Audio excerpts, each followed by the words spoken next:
அம்மா இன்னைக்கு என்ன சமையல்னு பாத்துறலாமா? பார்க்கலாம் வாப்பா.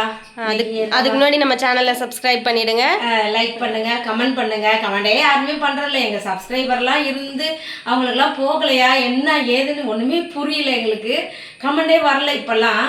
இப்போ நாங்கள் என்ன பண்ணுறோம், நம்மளுடைய லஞ்ச் மெனு போடுறோம் இல்லையா, அது வந்து வீடியோவை ஆக்கிட்டோம். நாங்கள் வீடியோவில் பாருங்கள், ஷார்ட்ஸ்லலாம் வராது. ஷார்ட்ஸில் வந்து ரெசிபி கொடுத்துட்றோம், அதெல்லாம் போட்டு காட்டுறோம். நீங்கள் ரெசிப்பியில் வந்து டச் பண்ணுங்கள், கீழே வந்து ஏரோ மார்க் இருக்குல்ல, அதை டச் பண்ணி நம்மளுடைய லஞ்ச் மெனு வந்துடும். இப்போ பார்க்கலாமா என்னென்ன சமையல்னு? நம்ம சமைச்சதை சோறு வடித்து வச்சுருக்கிறேம்மா. அப்புறம் சப்பாத்தி செஞ்சு வச்சுருக்கிறேன். அப்புறம் சாம்பார், இன்னைக்கு மாங்காய், முருங்கைக்காய், முள்ளங்கி எல்லாம் போட்டு சாம்பார் பண்ணியிருக்கிறேன். முருங்கை இதெல்லாம் குக்கரில் வச்சுட்டேன் இன்னைக்கு நான். ஏன்னா கேஸ் ரொம்ப வேஸ்ட்டாக போயிடும்ட்டு அம்மா வந்து குக்கரில் வச்சுட்டேன். ஒரு மாங்காய் கரைஞ்சி போயிடுச்சு, கரைஞ்சிடுச்சு. ஒரு விசில் தான் வச்சு, அது பிஞ்சு மாங்காய்ல கரைஞ்சி மாங்காய் புளி போட சாப்பிட்டுக்கலாம். என்ன பண்ணுறது, வேறு வழி தெரியாது. கேஸை மிச்சம் பண்ணணும் நம்ம. அம்மா இது வந்து காஷ்மீரி தம் பொட்டேட்டோ பண்ணியிருக்கிறேன் அம்மா.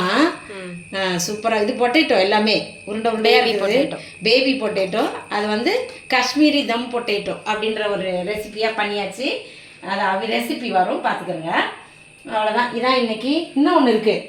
அப்புறம் மாங்காய் பச்சடி செஞ்சுருக்கேன். நம்ம சாம்பாருக்கு வந்து மாங்காய் பச்சடி எப்போவுமே நல்லாயிருக்கும். மாங்காய் சீசன் வந்துருச்சு.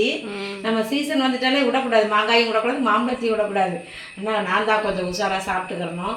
அம்மா உடம்பு மெலியுதுன்றீங்க வேறு எல்லாம். ஒரு சிலர்லாம் என்னுடைய நம்ம சப்ஸ்கிரைபர்லாம் பார்க்கலாம் சொல்லிடுறாங்க, வெளியில் பார்த்தே சொல்கிறாங்க. அதனால் நீங்களும் கொஞ்சம் எங்களுக்கு சப்போர்ட் பண்ணுங்கள், வீடியோ பார்த்து சப்போர்ட் பண்ணுங்கள். அப்புறம் உங்களுக்கு ரொம்ப நன்றி சொல்கிறேன் நான். நீங்கள் நல்லா பார்க்குறீங்க. இருந்தாலும் இப்போ கொஞ்சம் கம்மியாகிட்டு இருக்கு, அதை கொஞ்சம் இன்க்ரீஸ் பண்ணுங்கள், சரியா? சரி, அவ்வளோதான். இன்றைக்கி நான் விட்டு சமையல்லாம் அவ்வளோதான். நம்ம அடுத்த வீடியோவில் பார்க்கலாமா? ஓகே, பாய் பாய்.